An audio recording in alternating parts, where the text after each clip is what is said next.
What is up, guys? It is Ozzy from OzTalksHW, and here with me is the X1900 GT, a video card from 2006 made by AMD.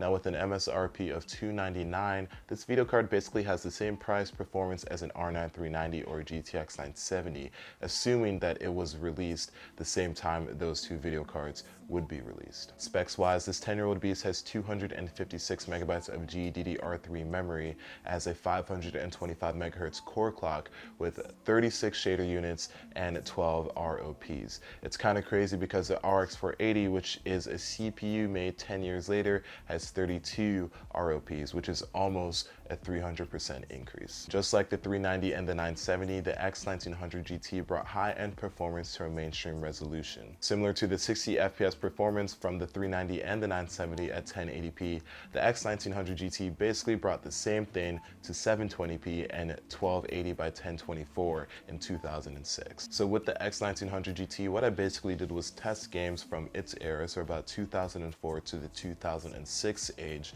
and then I also tested games a few years after that. Now, I couldn't really test AAA titles past 2010 because the X1900 GT only supports DirectX 9 and below, and a lot of those titles do not allow DirectX 9 or they're incompatible with it.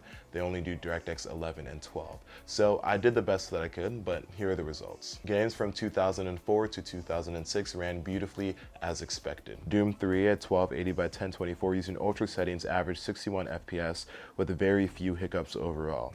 GTA San Andreas was undeniably smoother than Doom 3 at the same resolution using maximum settings. I averaged 88 FPS overall without any noticeable spikes. Far Cry ran above 120 FPS at 1280 by 1024, so I tested it at 1080p and I still resulted in great numbers. 60 FPS average overall with a few spikes during explosions and heavy combat scenes. GTR 2, like Far Cry, ran above 120 FPS at 1280 by 1024, so I upped the resolution to 1080p and I averaged 137 FPS overall.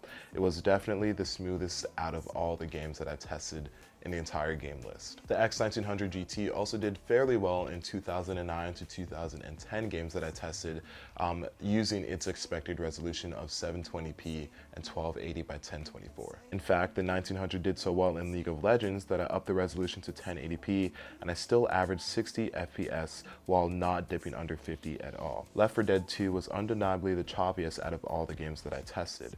At 720p, I averaged about 36 FPS with a minimum of 0 and several frame dips, especially when there are several zombies present. In fact, I actually started off this title running it at maximum settings at 720p, and I was averaging somewhere between 15 and 20 FPS that I had to turn down the settings to medium to make it even playable. Mass Effect 2 almost averaged 60 FPS on the max settings at 1280 by 1024, a very pleasant surprise. Civ 5, though not as noticeable as Left 4 Dead 2, was also pretty choppy and hovered around 30 FPS the entire time I played. I did not really experience huge frame dips when I played Civ 5. So what does this all mean? Even 4 years after its debut, the X1900 GT is a strong survivor, and it was able to play 2010 titles, even AAA ones, at its respective resolution. Now, due to incompatibility, I couldn't test anything past 2010, but I do suspect that it would be able to hold its own all the way up to 2012 before really truly being obsolete.